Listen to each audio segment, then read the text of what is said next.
this computer. I hope that works. So welcome to Light on the Horizon, Fridays for Earth. This is probably our 9th, 10th free webinar we've done. We started off with a bang doing weekly. And interestingly, there was sort of a collective consciousness movement sometime in March, actually 3 of us that I know of, and 4, including Chantal, and some of you maybe way sooner, were sort of grokking the nature and the scope of the climate crisis as it is today. And so Kimberly had a webinar, she started her group, and I was just starting this webinar series. So, and then, you know, I hope that my essay has helped, and I've seen some three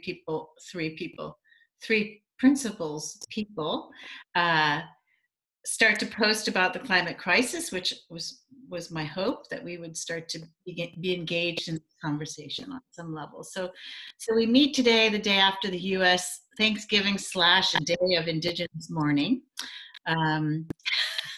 There's just so much going on.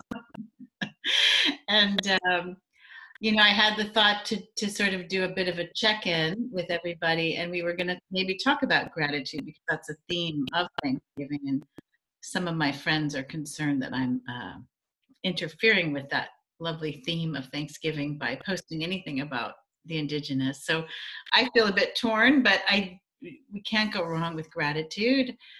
And if you're not feeling grateful today, that's fine too. I mean, we want to create a space where people can feel whatever they're feeling. And to be quite honest, I have not met someone, whether they're a Three Principles practitioner or not, who can actually look at the crisis and not experience difficult feelings.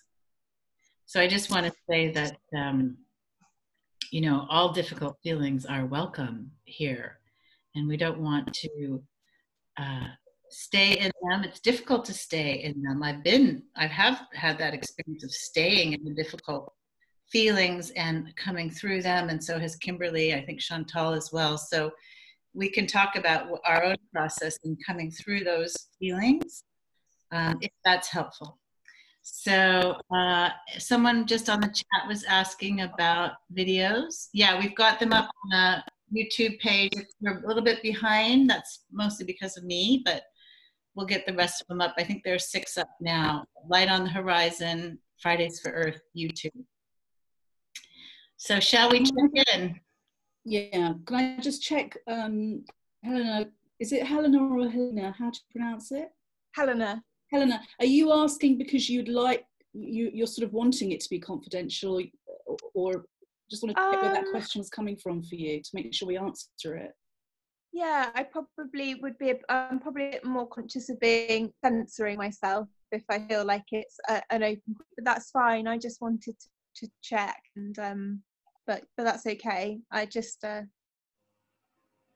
yeah, I think it came up for me last time. Afterwards, I suddenly thought, because I sort of shared and be a bit emotional, and I sort of, there's always that sort of part of I'm slightly embarrassed, and then I'm like, oh, I hope that's not you know, sort of thinking about if it's on view for other people afterwards. But I didn't think about it at the time, but if I know beforehand, then that's okay. Well, you know, and we could talk about, I wish I were a better video editor, you know, like I wonder if I could make you anonymous somehow. On that video has not been posted yet, so I can look into how to perhaps make it anonymous. And on the other hand, you're sharing in terms of being a human expression and being a teaching moment, I think was also very profound, you know, so there's that balance. But if you're feeling like you absolutely are horrified, just send me an email and we'll work it out. Yeah. Okay. Yeah, but I mean, I don't know that you're an exception in what you shared. I don't feel like you are. No. Yeah. So who would like to, shall we do check-ins then and just see where everybody's at? Just keep it brief unless you have something, you know, really going on.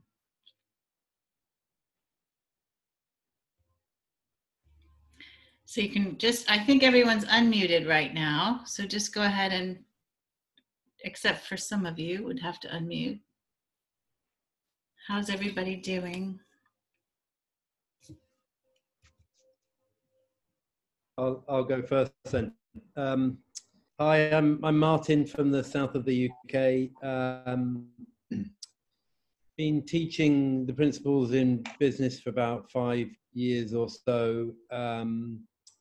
Woke up to the crisis in March, and I'm still going through a real process with it. Really, I know I'm changing my whole business to be focused around the climate and the principles.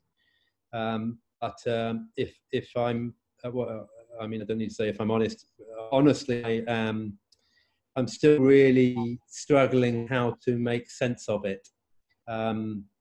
You know, the principles has made such a difference to me in my life, and yet this comes along, and it's just throwing me all over. And yeah, I mean, every element of looking at how I live and what I do and who I work with, and yeah, it's just I'm sort of feel like I'm going to go through many months of trying to make sense of it still. Yeah, cool. Thank you. Anyone else? Yeah, I'll go next if that's okay. Thank Yeah. you. Yeah, so I'm very grateful today. Actually, genuinely of being alive at this time, and really feeling that. And like you said, Amy, at the beginning, or Chantal, or you know, it feels like the last 4 weeks or so has just been a year's worth of. Like just in the UK, the degree of awareness about this has just shot through the roof. You know, last night we had the Channel 4 debate because we're having a general election in December, and there was a whole debate just on the climate for all the leaders. Not all of them showed up, but it was just so interesting to reflect on. Like, I can't believe that would even have happened 6 months ago. So the way in which that awareness has shot up. And this weekend I'm just packing actually to go to the Isle of Man, where I've been invited to run a retreat for the Isle of Man government. It's a small island in the Atlantic between Ireland and England. Yeah, running a retreat for the Isle of Man government, for the teams of people there who are working on this. So it just feels like, yeah, a real privilege to do that. So I'm very grateful to be here. I'm very grateful for your essay, Amy, and you know what you've been, and you're calling us out and me out in terms of making more explicit that link between this issue, this predicament, and our understanding of the principles, because it's kind of like it's been so valuable to me, and I'm conscious that I don't always articulate that. So it's helpful to be reminded that that's a useful thing to do. Thank you. Yeah. I go back and forth as well between a lot of activism and then the principles, and how do I'm in the midst of that balance. And yeah, so David, you raised your hand. Yes. I'll just say I'm really grateful to be meeting some new folks. Most of my interaction has been in the deep adaptation community, and that's a great place and a great group, but it's always nice to meet new people and learn new things. So thank you for welcoming me today. And where are you in the States, David?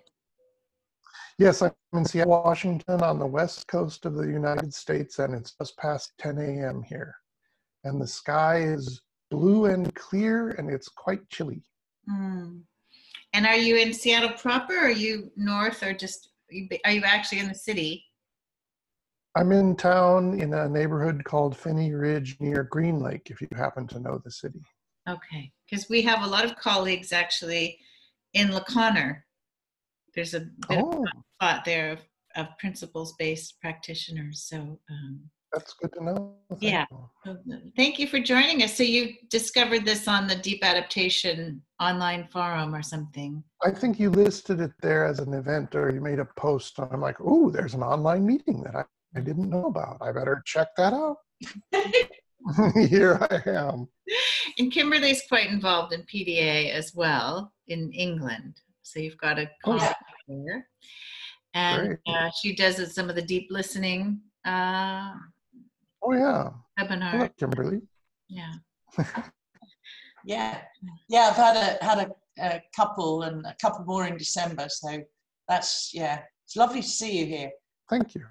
Yeah. So who else? We've got Wim and Steve and I think Paul, if I'm pronouncing that right. Elena. Angela. Angela, do you want to share? Am I on? You're on. Hi. Hello. Hello. So I'm grateful for meeting Kim earlier on in the year in June. But I'm also grateful for being woken up to the principles and to the climate crisis at the same time. So I'm having a very interesting time with all of that. And it's great. I'm also grateful for being surrounded by countryside and rivers and nature, and for this group, which Kimberly told me about tonight. So it's lovely to meet you. It's lovely to meet all of you. And I think the principles and the climate and how to interact with all of that is becoming more and more of a path that's lying out in front of me, which I never dreamt of. And it's just all starting to happen. And do you have, I mean, it just almost sounds a bit like a bit of an adventure as you describe it. You know? As most of us, I think, would be happy to go back to our old lives, really. But, but so is there, how have the principles, I wonder if you could just spend a minute on how you see that as an adventure, how you see those two things working together, either personally in you or outside in the world?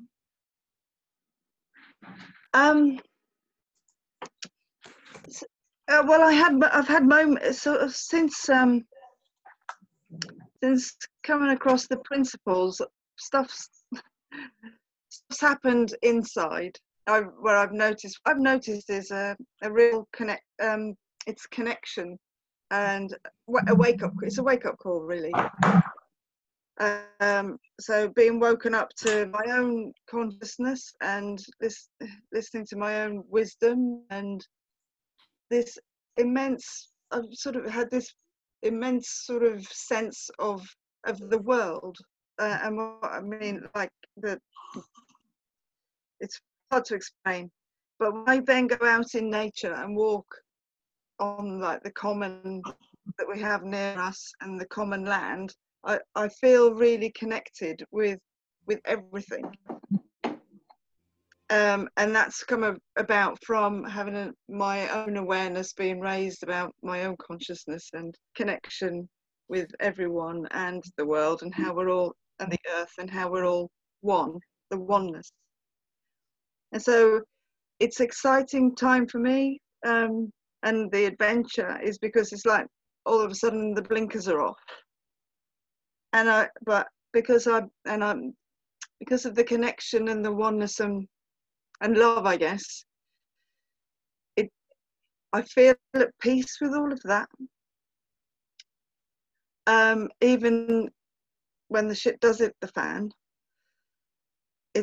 I kind of feel like helping other people to become more aware and more conscious of our interaction with nature, and taking people out into nature for coaching sessions, for example, which I've started doing.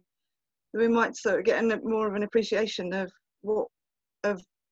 who we are and also how we're connected to that. And my hope is that that could help, either dealing with it when it happens, and the way we're experiencing it. And my ultimate hope would be perhaps could start to just raise awareness of what a wonderful place where we are and to look after it more. Thank you. Just stuff like that, really. Thank you. It sounds quite beautiful, you know. Okay.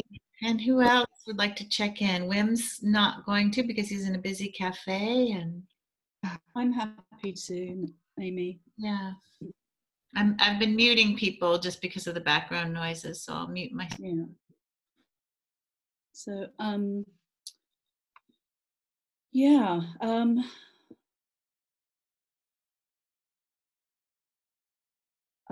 Well, first, I'm really inspired by Martin, your what you did this week. I think it was this week. So that's great. And Kim, I love the sound of what you're going to be doing this weekend. I think you said sounds amazing. So just very inspiring. And I think I'm still in this kind of ongoing inquiry, but what I am just seeing very, very clearly is that, you know, it's funny, when I set up the Conscious Leadership School in 2015, you know, I'd already had, like Kim's had, you know, a million years of not a million, but, you know, years and years of working in organisations. I'd had years and years of working in organisations as a consultant and coach, you know, pre-principles 11 years ago. And it's almost like I'm suddenly realising why I created the Conscious Leadership School. Sort of, you know, do you get what I mean, Kim? It's like I always, because I had felt this calling to create something that was the antidote to sort of traditional business schools and sort of not business as usual, not that conversation. And we've been, you know, successfully working with organisations and some really large programs that are impacting a lot of people. But I'm really starting to see now where the conversation's moving to. And I feel, on the one hand, very well equipped to be able to leverage what we're doing with organisations, because I know that ultimately, when people are thinking more clearly, when we're all, you know, when I'm thinking more clearly, when I feel more connected, I make better choices and decisions. I look outward in a healthy way rather than hunkering down and just taking care of myself, you know. So I see that naturally people will, as they start to wake up mentally, be more awake, and their consciousness, our consciousness shifts, and then we start to notice things like, oh, there's a climate emergency, you know, because I was a bit asleep to it in a way, and it was sort of shocking how shocking it was. It was shocking how shocking it was. It's the only way I can sort of describe it. It's like, it shouldn't be this shocking. Why is it such a shock to me? Have I been under a stone or something? Under a rock, I suppose you would say. So I feel this week, because it changes, this week, sorry, I've got a bit of a cough.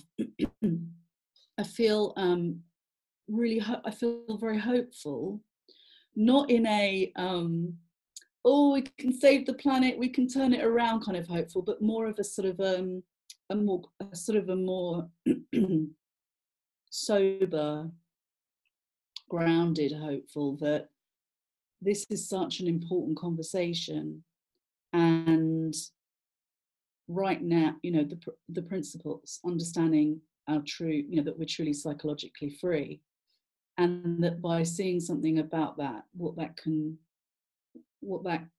do for all of us, and the conversation around climate, and then the right action, as we might call it, right action. So I don't know that I'm where you are, Martin, that I sort of feel like right now the Conscious Leadership School is only going to work with organisations and help them. But I feel like I'm much clearer about the role that the CLS can really play at a time like this. I can't see how there's anything more important right now than good mental health and understanding our true nature, than really seeing the interconnectedness of all things. I just feel like this is the time that we have to wake up to the truth of that.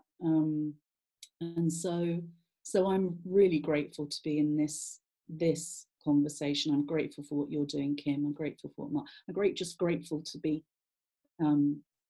learning more and waking up more. And I also still feel quite ill-equipped. You know, I think if one of my clients turned around and said, well, what should we be doing? I know that I can't tell them what to do. I would never do that anyway, but I feel like there's more for me to learn about how to contextualize this and be in a practical way helpful. Or maybe I don't need to be helpful in a practical way. Maybe we keep doing what we're doing and that's enough. So that's the inquiry, and I'm not sure, but I'm really happy to be in that inquiry. So yeah, not grieving this week. Different place this week, this month. All right, so I've got this landscaping guy out here. I'm at my friend's house now, so he's got a leaf blower of all things. I'll have to talk to my friend about this, but anyway. So I think it'd be good to pass it on while he's out here. Who else would like to share? And you don't have to share, you can take a pass too. I can go if that's okay. Yeah, great. And pronounce your name for us again. I know you've been on the call before. Yeah, Paul. It's just like the Paul in English. So I haven't been on the call for a couple of months. Last month I was on a ayahuasca retreat. I don't know if you heard about it, but I had a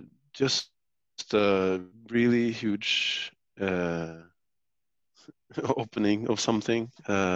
And what someone said about psychological freedom just made sense. And the last month I've just been so overwhelmed with gratitude and emotions, and just exploring life anew. And I've always felt connected to nature, but now I've spent so much time in the forest, just standing in front of trees in awe of like this. This is 200 years of life, man. It's just completely overwhelming. And I've just been walking around crying, and just by the beauty of the world. And so basically I'm just so grateful to be alive and to be allowed to see the world in this way. That really, yeah, it's such a gift to me. So these days I'm just just so happy to be me. And in relation to the climate crisis, I haven't really absorbed or like been able. Yeah, there's been so much else that has been new, but I'm feeling that there's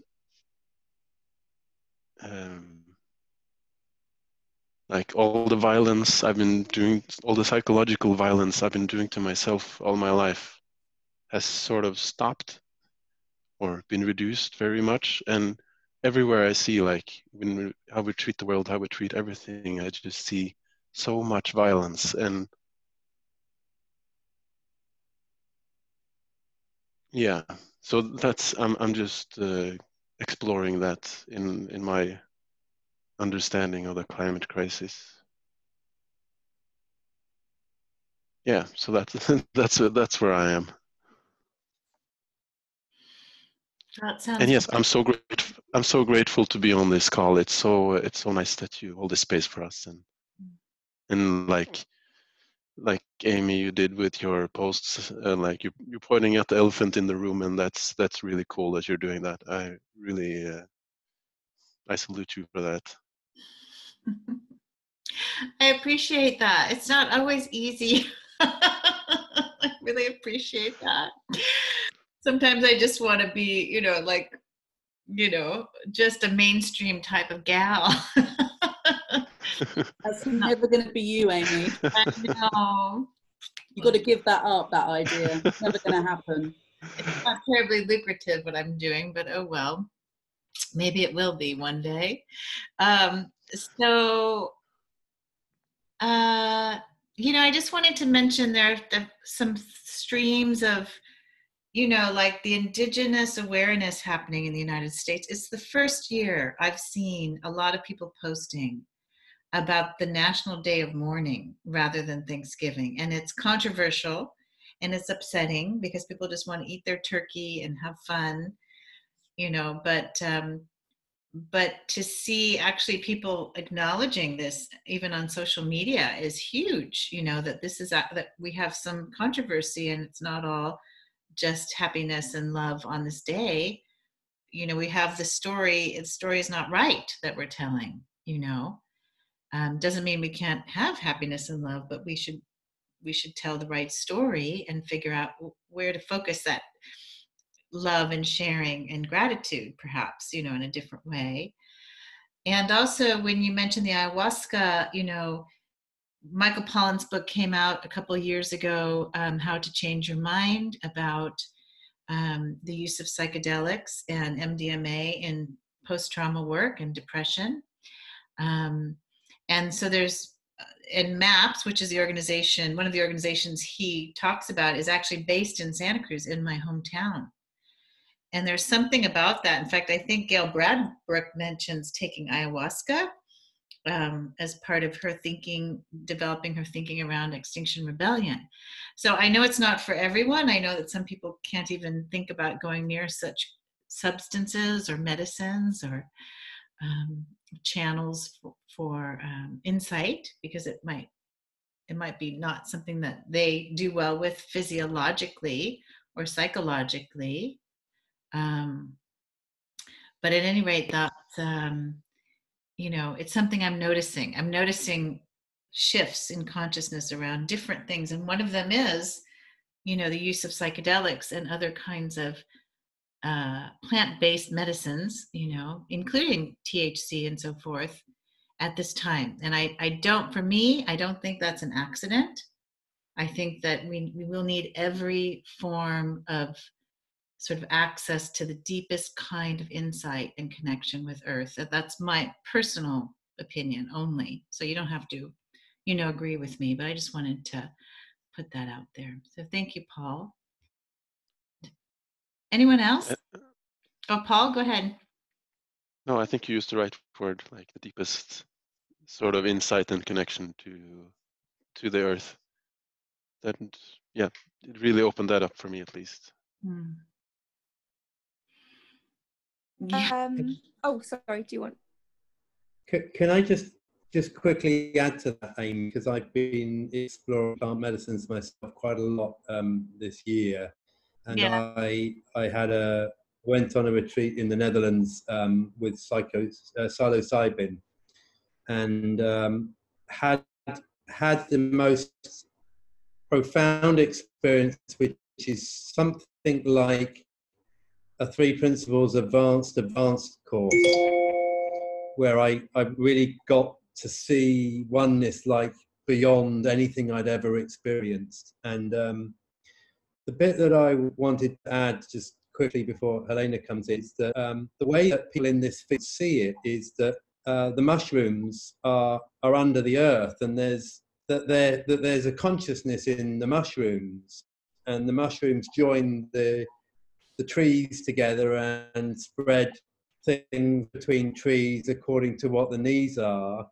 And there's this whole understanding that the consciousness of the mushrooms is there, and what they want to do is to part of their desire is to wake up the human species, which I find really fascinating. All right, well, thank you. And let's remember that this is being recorded. just to be mindful. And Helena, you were going to say something. You were going to check in, I think. Yes. Welcome. Is it on me? Yeah. Yeah, so just to start off by saying, I think the thing that I'm feeling probably most grateful for is people that are really calling out the truth at the moment, and people that are willing to kind of make a stand, and even though it's kind of awkward and uncomfortable. I'm quite nervous speaking in the group, so sorry, but I'll push through. Yeah,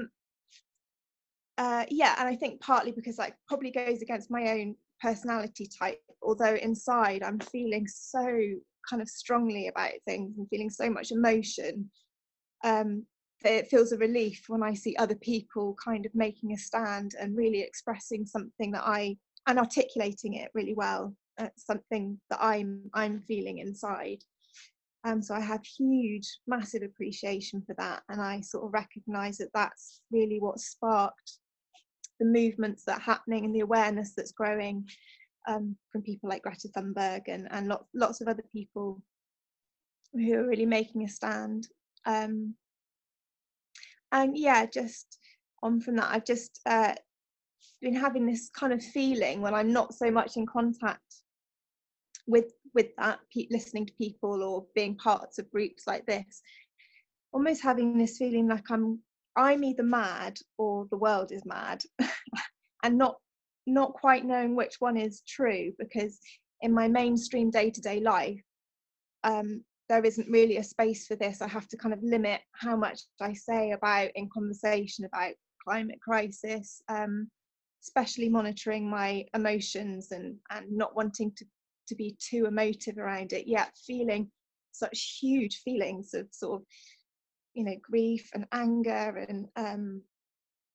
and so yeah, and the sometimes realizing that people have some kind of knowledge about this, but seeing that they're not having the same kind of response that I am, I sort of think, am I overreacting, or are things actually really pretty bonkers at the moment?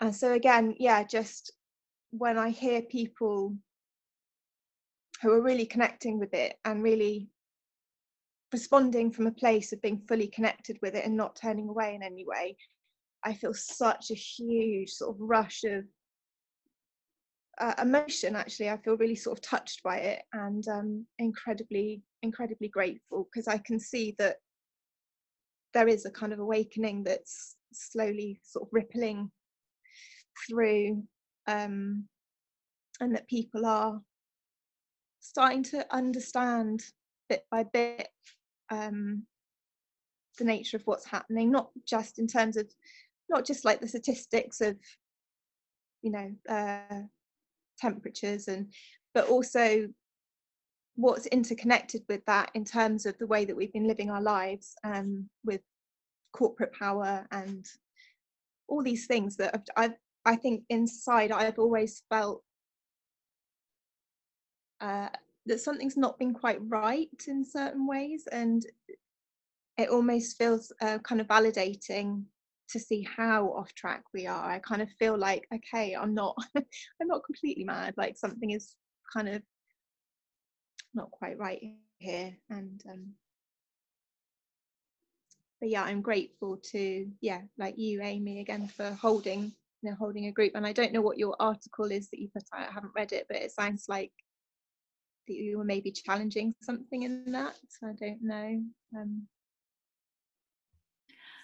Yeah, I wrote a piece called Open Letter to My Spiritual Colleagues on Spirit in the Climate Crisis. And I sort of named the Three Principles community, and I'm involved with also a local church that's based on also mind, the idea of mind, or the principle of mind, which is Centers for Spiritual Living, which is across the US and also globally.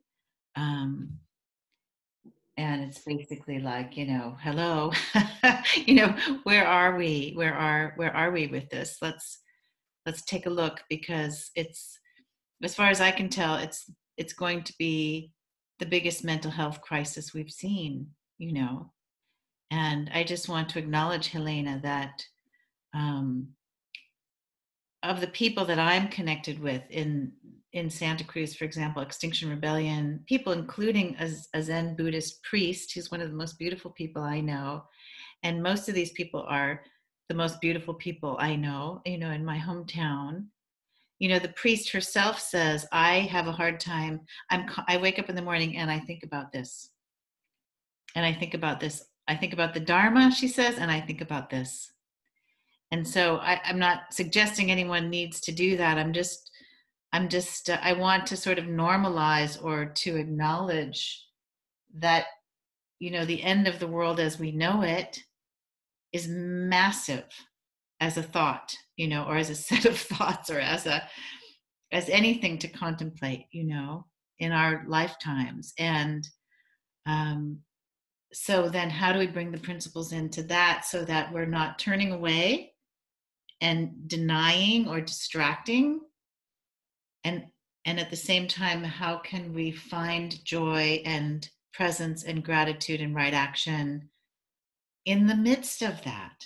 You know, it's like the only comparison I have, it's like World War II is happening, you know, like let's say in London, you're in London and the Germans are coming, you know, there must have been a huge amount of mental upset at the time, and exacerbated, I think, by the complete lack of, you know, at least, you know, everyone knew the war was happening and the Germans were coming and we better get ready and we might get bombed and all this kind of thing was, but then to not even have our politicians acknowledge, you know, our president in the United States won't even mention climate change. You know, in Florida, the Republican Party was banned from talking about climate change. For 10 years, they couldn't say those words. So to have that extra layer of denialism and not seeing leadership from our leaders around this, whether they're corporate, organizational, religious, spiritual, political. So I just want to acknowledge that, you know, it's huge. And yeah, go ahead. Absolutely. Let me be. Yeah, I think that for me, that's as much as the situation itself being obviously massive, the response to it, I'm finding that probably even more difficult than the situation itself. And I hope this is okay to say on here because I have to edit this bit out. But yeah, somebody from the Three Principles community yesterday, I had a message and it was something in relation to, I was saying that I'd been watching this climate debate on Channel 4 and that I'd been feeling kind of churned up by it. And they'd put something about it being, oh yes, it's a strong deceptive illusion and it's easy to get pulled in. And I haven't really known how to process that because I understand the point that they're making, and at the same time I'm feeling it, for me it feels dangerous to call it an illusion. Yeah, I think Kimberly has a response. Yeah. Yeah, you're on. There is such a thing, Helena, as a spiritual bypass, and yeah, I've struggled with that as well, which is why I'm so grateful to Amy and others that have kind of called us out on that. And we also, you know, like this is also, and I'm grateful for this as well, this predicament is the biggest, excuse my language, fucking test of our principles understanding, like ever. And I know exactly what you mean about the two realities and the two worlds. And I just had a trip back to Germany, funnily enough, where a lot of my relatives still live. And it was just, I found it unbearable because I had like close relatives who I love going, like, if I raised it, which I didn't always, like, climate crisis? What climate crisis? What are you talking about? And like it wasn't it really was shocking to me, because I'd always considered Germany to be much greener than the UK, if anything. You know, they've always been very good about recycling and stuff like that, but no idea. And it coincided with a really good friend of mine almost dying in Australia because of the bushfires. And she only just got out in time.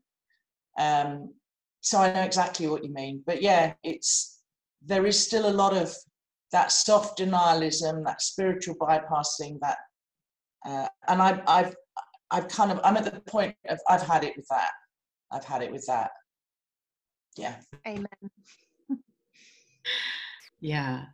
Oh, well, this is what a rich discussion this can be, because it's both, isn't it? It's also the illusion that we create, imagining the future falling apart, and then also trying to acknowledge that there are whole countries and societies and islands going underwater now, so that do we think about that? How does that balance with being present and having good mental health at this time, right? So it's a lot. And I'd like to go to Steve, because we haven't heard from Steve, and then maybe we can come back to this. Chantal had wanted to maybe share a bit about gratitude, and I'd like to tie that all into, yes, it's all fucked, and how do we, what are the illusions we do create? Yeah, Steve, go ahead. I'm okay with Chantal doing the thing first while her iron is hot. So I'll let her say a thing and I'll come afterwards, if that's okay. Yeah, Chantal, is your iron hot? You mentioned in chat about oh God, I'm feeling pressure now. Is my iron hot? I don't know. Well, no, what I was, this wasn't so much about the gratitude piece, although I'm seeing something really clearly about that, and I think it would be lovely for us to explore that too, but it was just more in response to Helene's shared just now. For me, there's something about respect and compassion.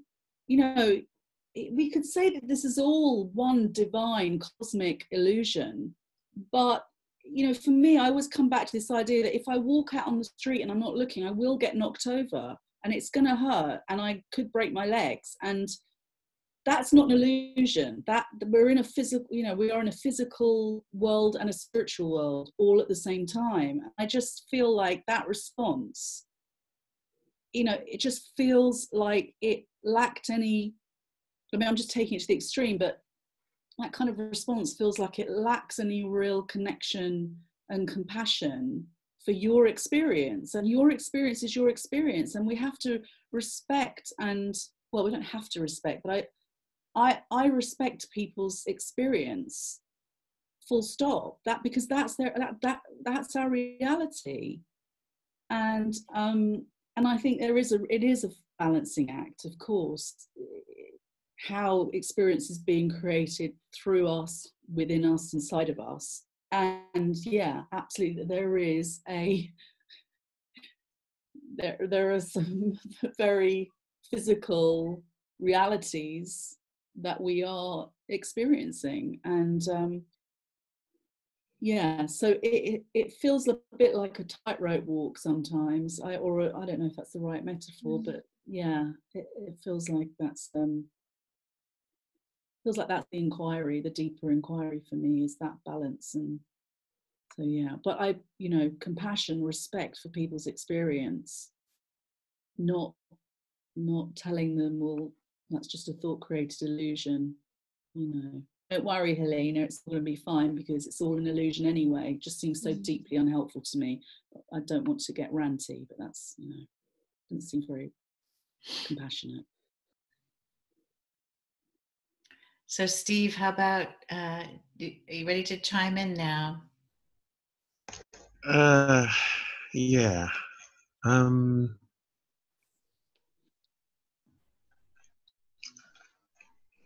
In listening to all of you, there's a word that just keeps coming up in my mind, and the word is catalyst.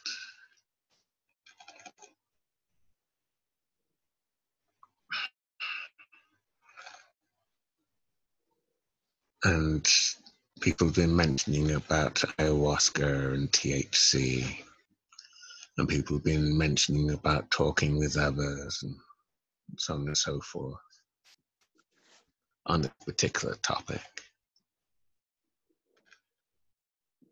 And I suppose it's just made me realize that our most helpful role will be that of catalysts in being more aware,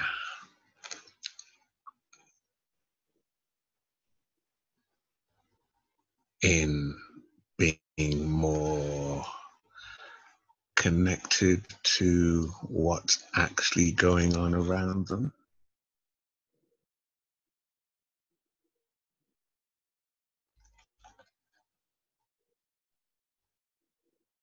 To know that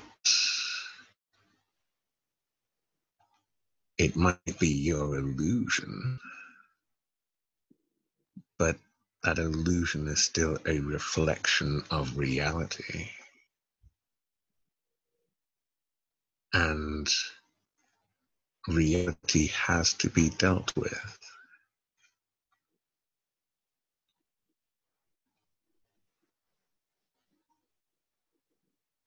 Because we're always going to be touched by reality, no matter how it is that we see it or view it or interact with it.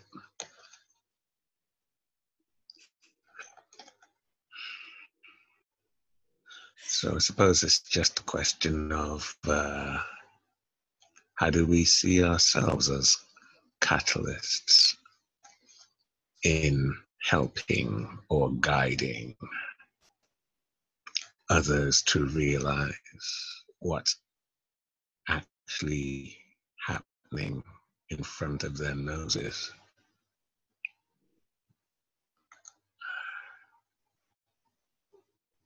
Because, yeah, it kind of like the thing about most people there being frogs that's in water that's been held over fire, and they're just getting accustomed to the rising temperature until it gets to that point where they want to leap out of the pan.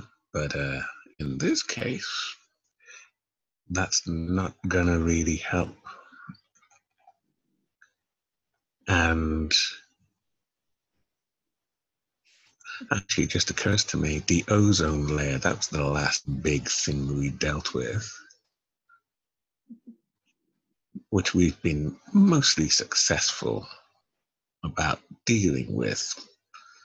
But it occurs to me our mistake there was to still continue as if business could continue as usual.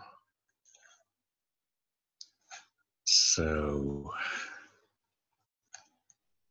I suppose our roles of catalysts is that business as usual cannot cut it.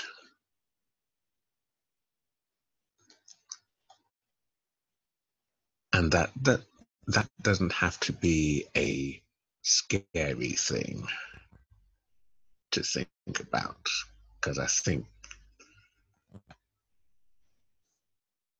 most people will have that big knee-jerk reaction about hearing about this stuff and realizing that it's real.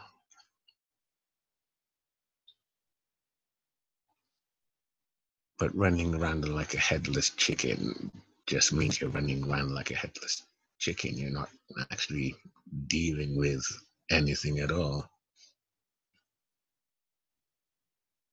So being in an open and aware and calmer state is going to be a lot more helpful in dealing with whatever it is that we are going to have to be dealing with for our future.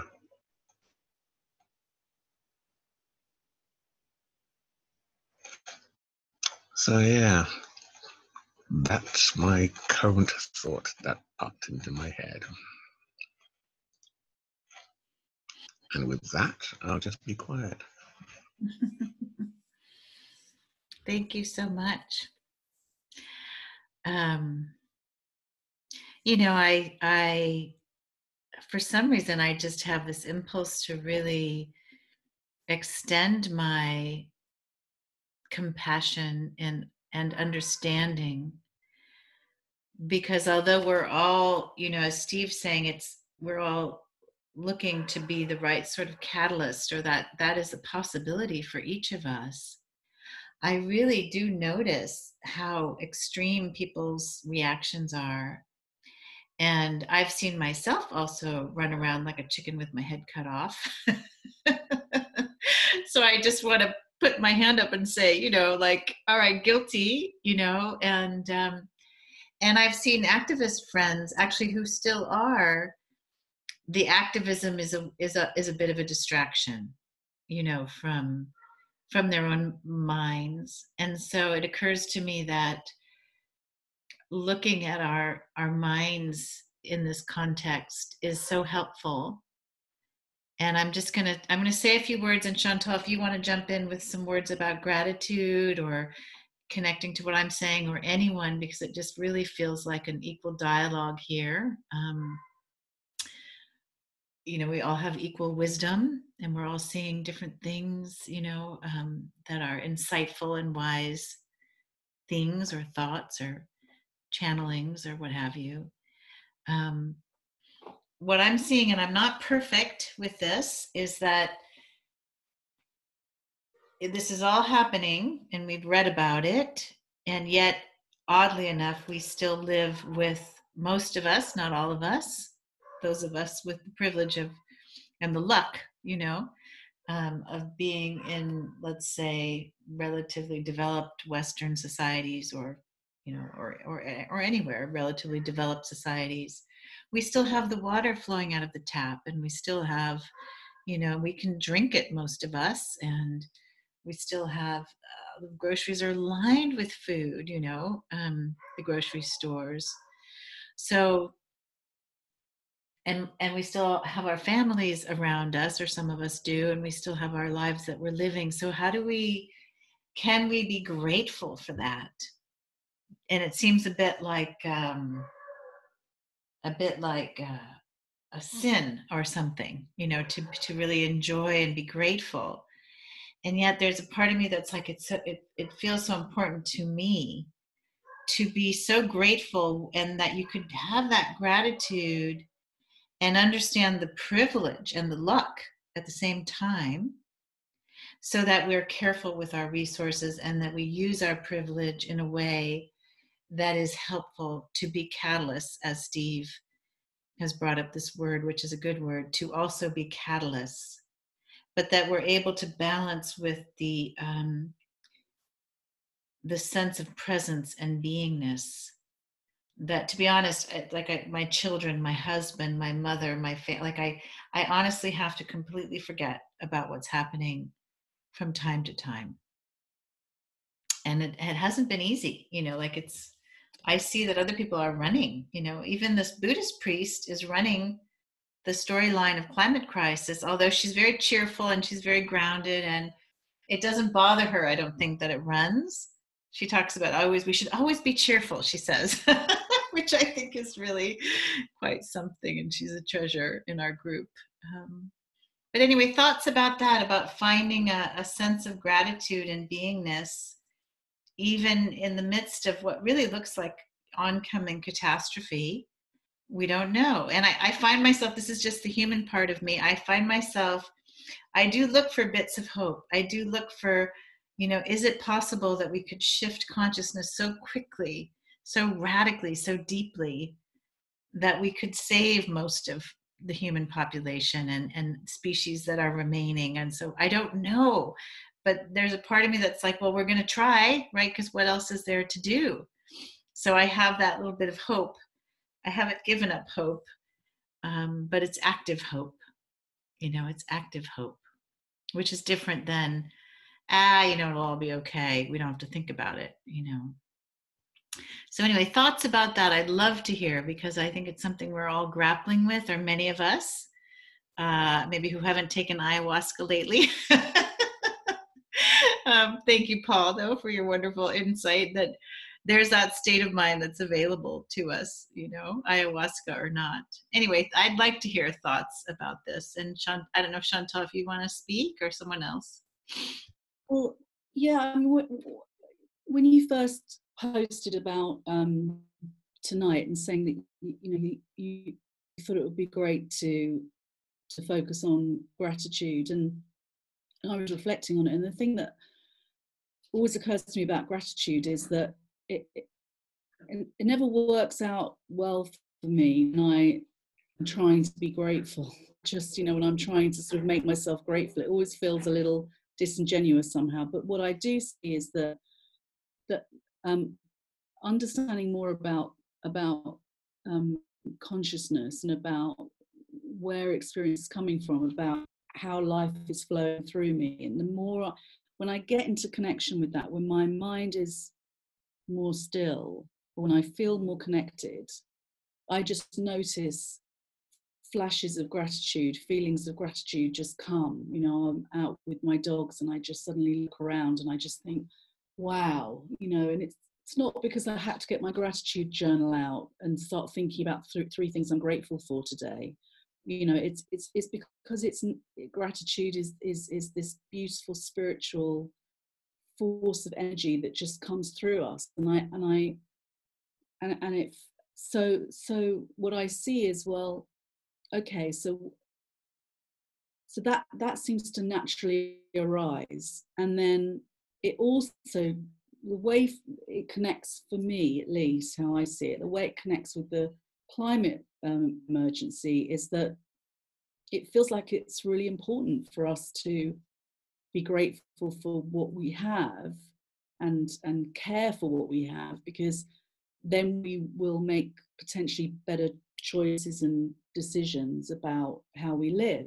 So it seems to be that there's a sort of potential connection between, our feelings of compassion and love and interconnectedness with all things, and gratitude for nature and for what we have, and then wanting to take care of it, and then asking ourselves, so what can I do? What do we need to do? And it all seems to, for me, connect. But I also see you can't force gratitude, at least not in my experience. But it is there, and it arises naturally. So then the question for me is, how do we encourage more of those natural feelings of compassion and love and gratitude, being that they are such nurturing, healing qualities to live from, that will help us going forwards. So that's sort of, that's what I wanted to share. That's what I'm seeing about it at the moment. Any other thoughts about that, or about just psychological resiliency at this time, what you're seeing, given that I feel like everyone here has really looked into the crisis and seen the trajectory, which doesn't look good. Any other thoughts? I've got something to say if no one else is. I remember at the end of the last call, and I think, Amy, you asked if anyone wanted to say anything. I sort of had something that I wanted to say, but I couldn't quite formulate it into words. I just had this word come up, which was love, but I hadn't sort of formulated it into something to say about it. And then the week following, I remembered a documentary that I'd watched on a guy called James Foley. And he was a reporter in Syria who got kidnapped and became quite well known because there was a video of him being beheaded, which went viral on the internet. I'd watched a documentary on him, which was interviewing, I think there was about 15 other guys that he was in captivity with over a period of 2 years. And there was one thing from the documentary that I still really moves me and that stayed with me, which was one of the men talking about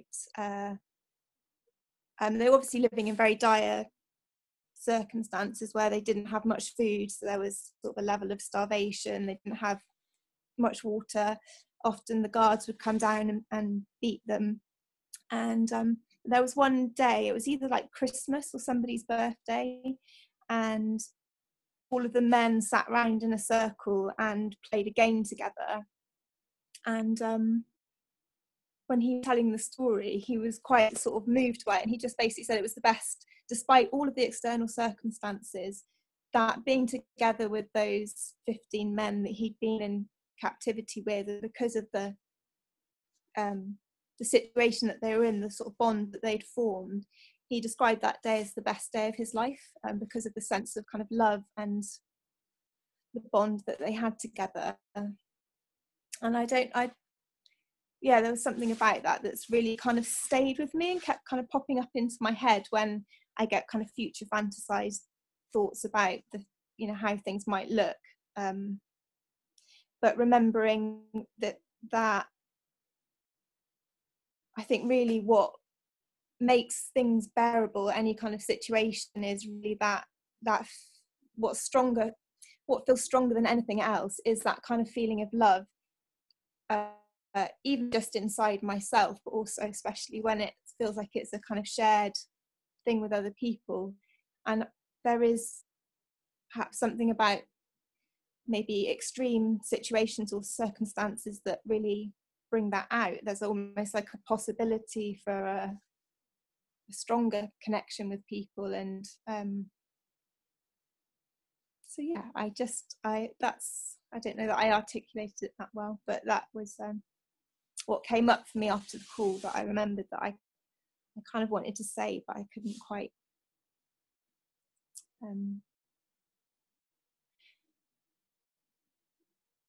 So I guess if I was to turn that into something around gratitude, it would be that, yeah, sort of knowing that that external circumstances don't necessarily equal our happiness, and also that I think that actually we are the way that we're living, which I think is tied in with probably what's happening in the world, is that we are quite disconnected from each other, from our environment.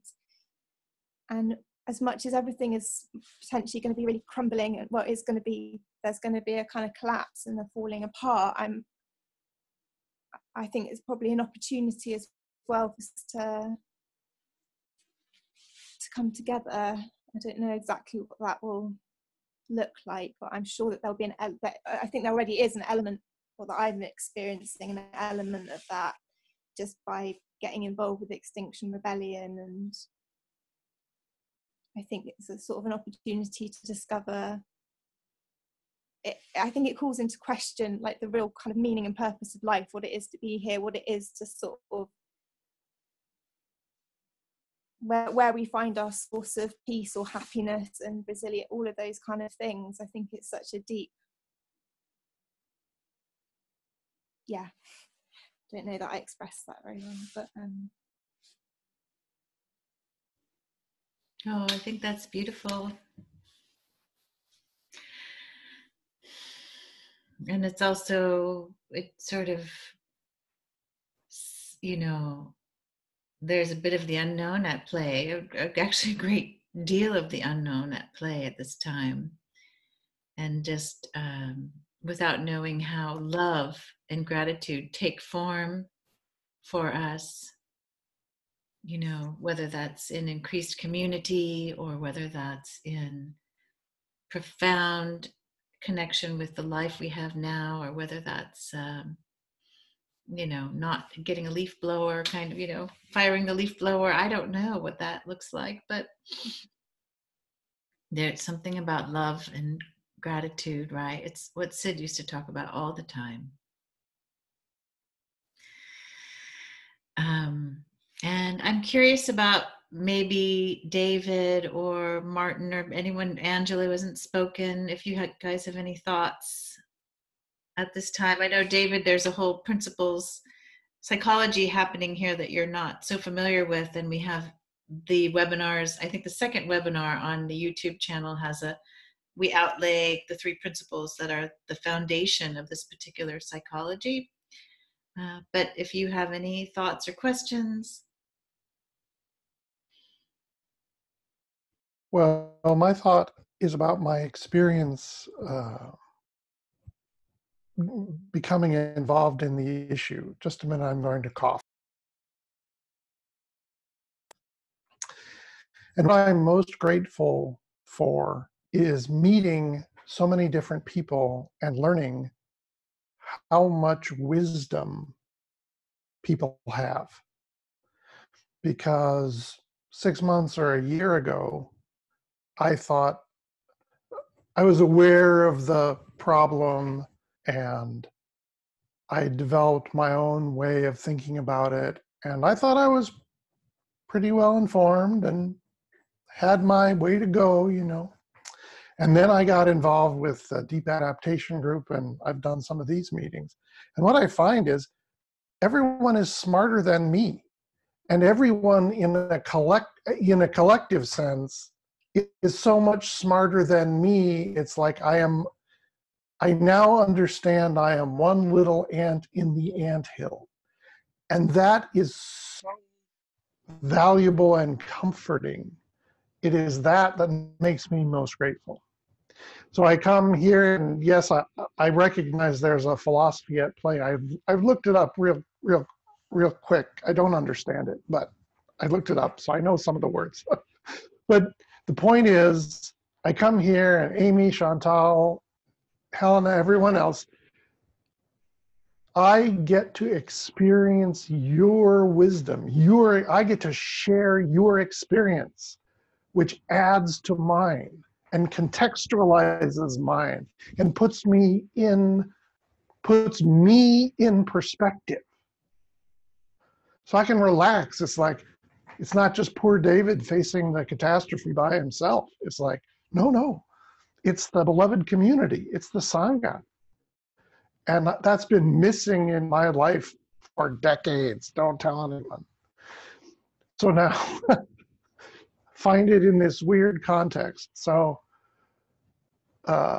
that's my gratitude. That is the greatest blessing of this part of my life, is meeting everyone in this beloved community. So that's my response to you. Thank you. That was so beautiful. I have to say, I feel in a way that I sort of lost my beloved community and my Sangha in waking up to the climate crisis, because I looked at my Sangha and nothing was going, no one was speaking to it. And I had the experience of Helena with like a sort of a, what do they call it? A disconnect or a cognitive dissonance, where you're holding one thing as true and everyone's maybe walking around in another reality completely. And so, but I have felt like I want that back. And maybe this is my attempt in some way to say, come back, we can do this, you know, we can be a Sangha together within this context and facing reality today. So I can feel that I've been sort of wanting to bring that Sangha back. And I'm really grateful to Chantal and others who Chantal spent 2 days listening to me rant and rave about climate. Yeah, I thought we were just going to like meeting up, catching up. Like, no, I'm just like, you're going to sit there and I'm going to talk at you for 2 days about the climate emergency. But it was amazing because, I mean, I needed to hear that. You know, it was a bit like a sledgehammer. It was an Amy sledgehammer. An Amy sledgehammer is always welcome because it's full of love and passion and truth. I have got a question. Can I ask this question? Yeah, I mean, so I was looking at some of Jem Bendel's work on his, I think it might have been on his website. I can't remember, I've looked at so much stuff, and in one of his, I think it's a talk that he's doing to a university possibly. It's a video of a talk, and he talks about how, which I've thought about this, you know, it's crossed my mind, that there's sort of two ways this can go in terms of how people respond. And there's obviously more than two ways, but, you know, just to simplify things, one is that people kind of come together, you know, and it's the good of the whole, you know, it's like we've been talking about, it's love and connection and compassion. And the other way is that people get very fearful, very scared, and they just hunker down, and it's survival of the, you know, we've got to look after my family, this immediate, you know, community, and and you know, I've just been reflecting on that myself, because I see that when people get really, you know, I see that when sometimes in a crisis situation, some people get very connected and bring people together, and other people go in the other direction. So I guess what I'm seeing through this conversation again is the role of spirituality, the importance and the role of spirituality and understanding of the principles, and anything else that's helpful to reconnect us to each other, to the earth, to nature, so that we don't have people going in a direction that isn't about the wider community. You know, it is a bit of a worry sometimes, but then I also see possibility in that, given this conversation and some of the work that we're doing and the groups we're involved in. So I'm hopeful, but I do have concern about that, if I'm really honest. I do. Would you like me to respond? I know something about Jem's thinking on that. Yeah.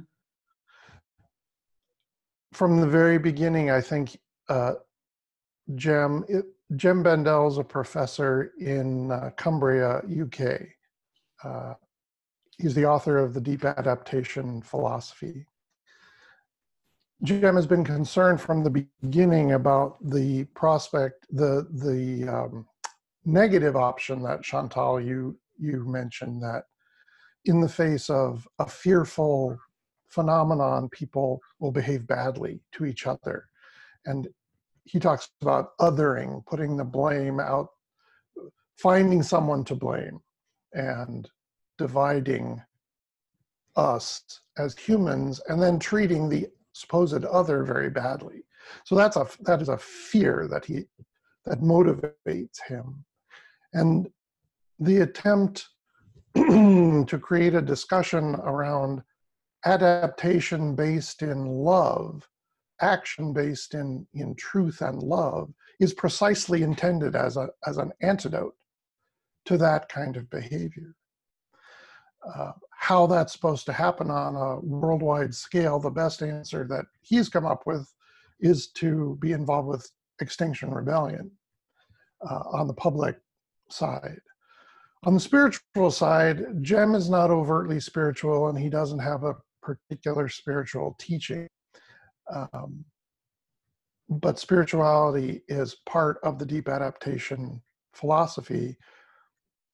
There's two parts: the inner adaptation, which is about spirituality and personal travel, growth, and then outer adaptation, which is politics and activism.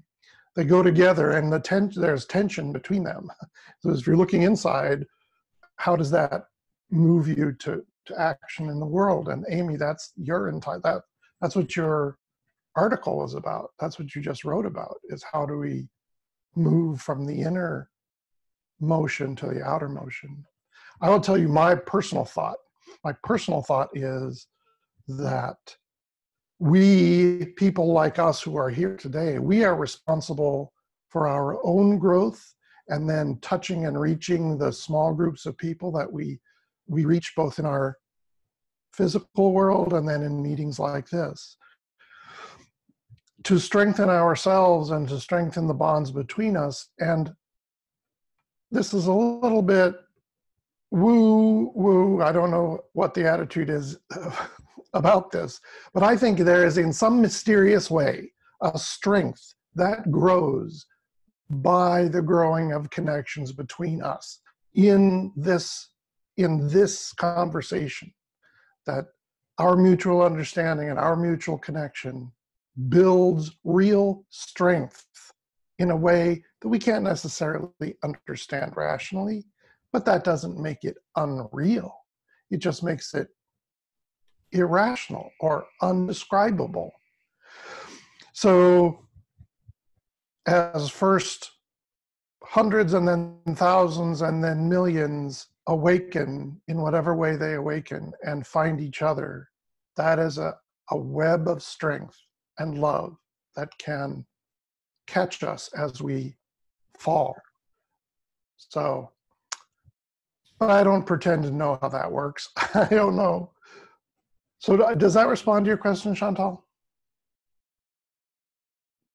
I mean, I love what you said. Yeah. And I love to think that love conquers all, and love will be what will prevail.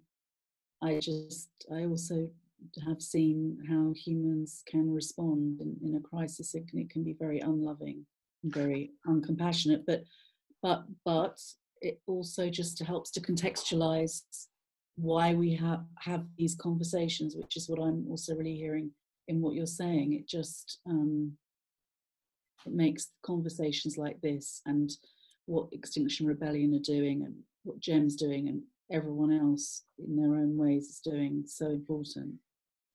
I don't think love will necessarily prevail in the world as we know it.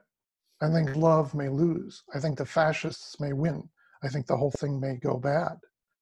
And yet, the point is that our love preserves us even then in mysterious ways that I don't pretend to understand. So I don't think we necessarily are going to see a good result in the field of politics or environment in our daily lives. I don't think that. I'm not confident in a good result.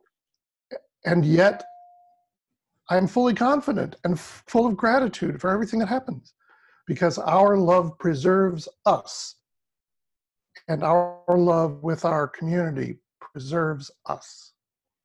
That's my belief. That is a belief, but I believe it, so that's fine. Thank you. I'll be quiet. Well, Sid used to talk a lot. Sydney Banks was the founder of the Three Principles and sort of like the Eckhart Tolle of our work, or the Byron Katie of our work. And he was a Scottish welder with a 9th grade education. So very plain spoken, but very charismatic and intelligent person. And he would talk about the form and the formless, the form and the formless, and the paradox. And so that's sort of where I see, a lot of application here, that we may not win in the world of form because love and kindness and compassion may not prevail in the world of form. And yet in the world of the formless, it always prevails. There's no doubt, there's no question, that is, I think, the ultimate. That's why you could have Ramana Maharshi sitting at the mountain in his bliss while Gandhi was out there,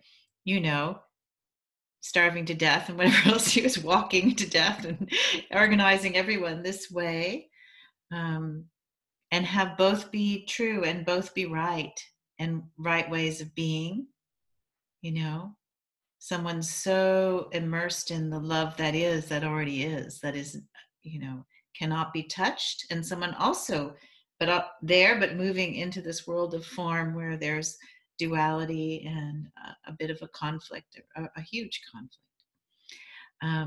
Thank you. I'm so grateful that you were on this call, and I feel some of my catalyst role is to bring these worlds together, the principles, deep adaptation, and Extinction Rebellion. In fact, I know that's what I'm to do. And we have Shannon on, who's just joined us. And beautiful, beautiful Shannon, can you share with us a bit? We're at the end of the call, but we have some time for you to check in and share some thoughts with us.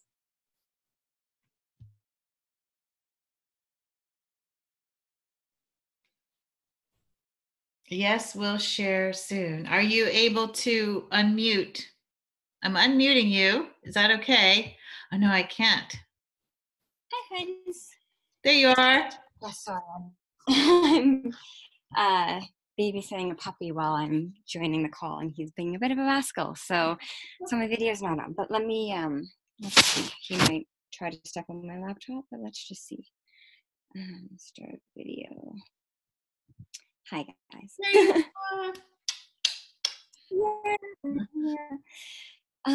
Yeah, so unfortunately I came in late. So I only have been here for the last 10 minutes. I've been loving what everybody's been sharing so far.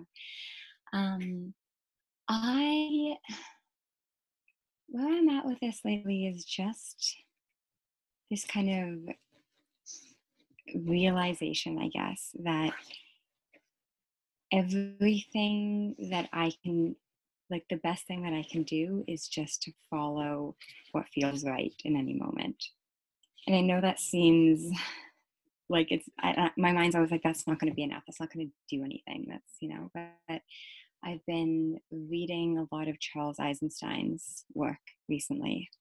And I'm a huge fan of him. And he talks about kind of what Sid talked about with the whole, you can do more for the level of consciousness just sitting in your garden than you can if you actually spoke at a conference or did stuff. And I'm really playing with that and just kind of seeing how the things I choose to do day by day, the moments I cherish, the people I spend it with, things I do, I don't know how that's going to have an impact. My mind tells me it's not, but I'm open to being wrong about that. And I'm also open to being wrong that, I do fall into the, am I just kind of like, oh, I've just given up and I'm just going to go have a beautiful life and leave everything else to win. So go back and forth. But I do have to say that this past month, I have felt more calm, more grounded, more blissful, more grateful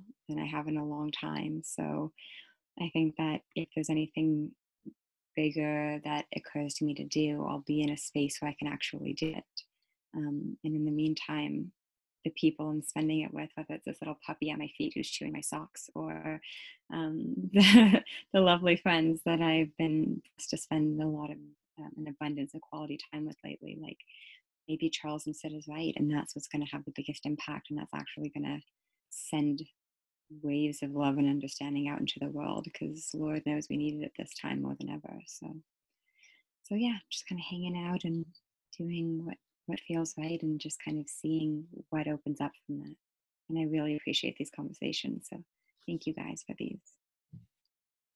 Thank you, Shannon. So would you say that Eisenstein was the catalyst for this new state of bliss that you're speaking of?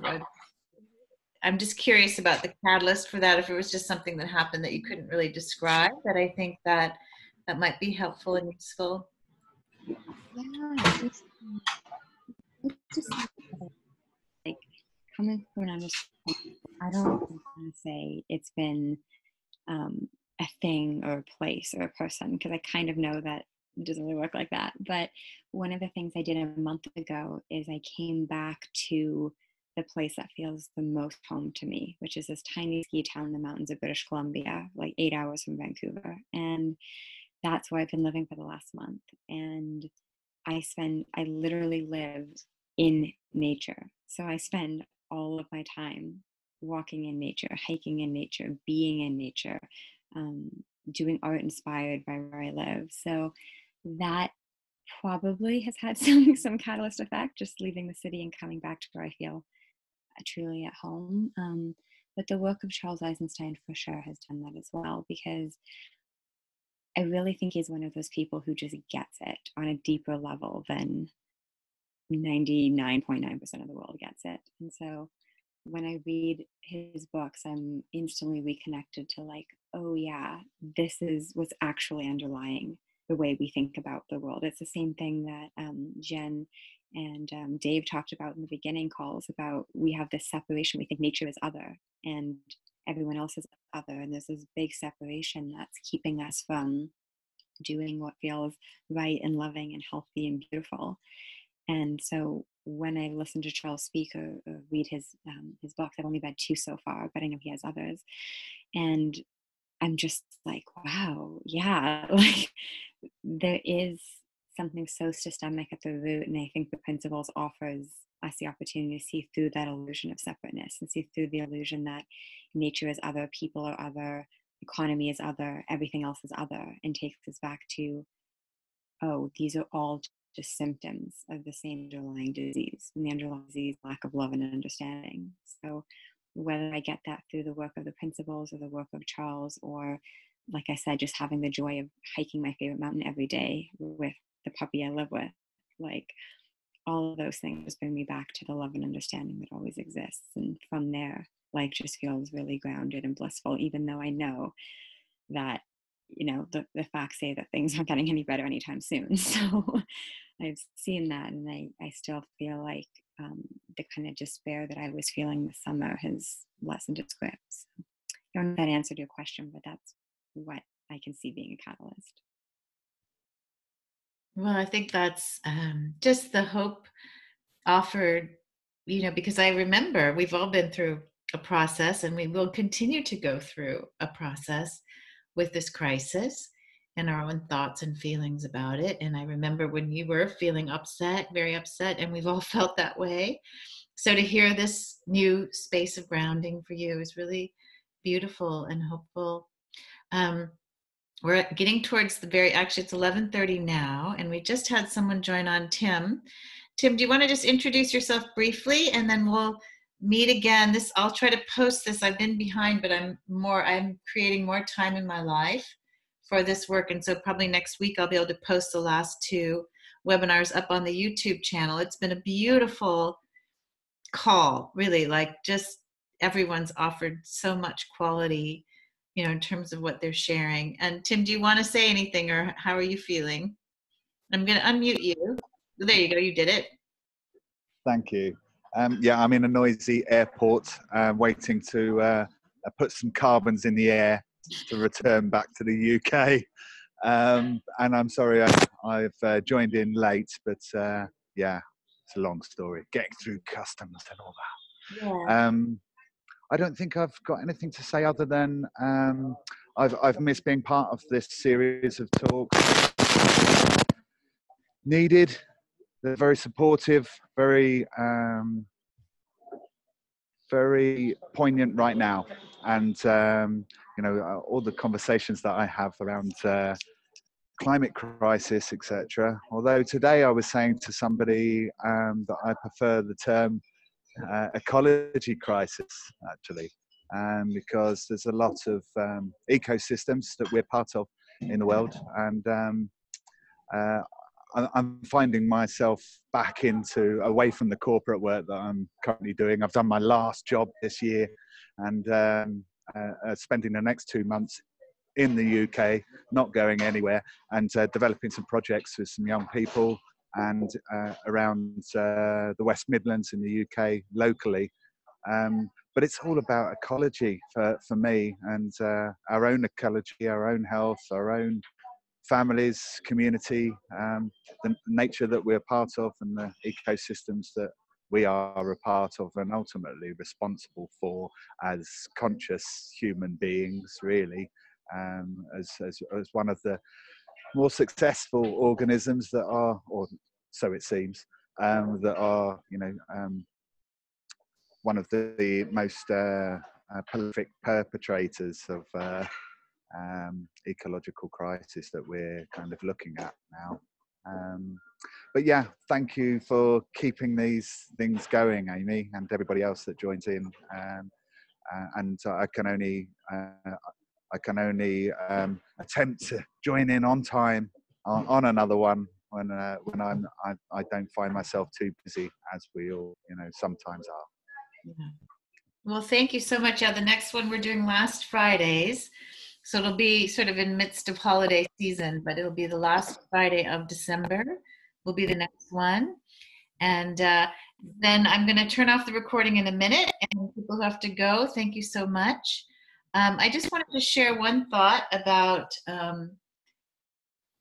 there's a sense I have that as people begin to become fearful and start to panic a bit, that if we can set up, I mean, this occurred to me when David was speaking, and I think it's what Jem has in mind a bit too, that people will need a place to land, a place to go. And I think that's something I've seen is really important, to create those community networks, ways to become active. And you're, even sometimes I think about how can we get everyone planting food in my hometown, like let's, rather than freaking out and running for the guns, running for the hills, how do we have a system in place where people can immediately engage in something that would be creative, productive, loving, and in community. So, and so having said that, I want to thank everyone. I'm going to turn off the recording because there was a request. So thank you so much, and you're welcome to stay on to hear the rest. I'm going to stop this now.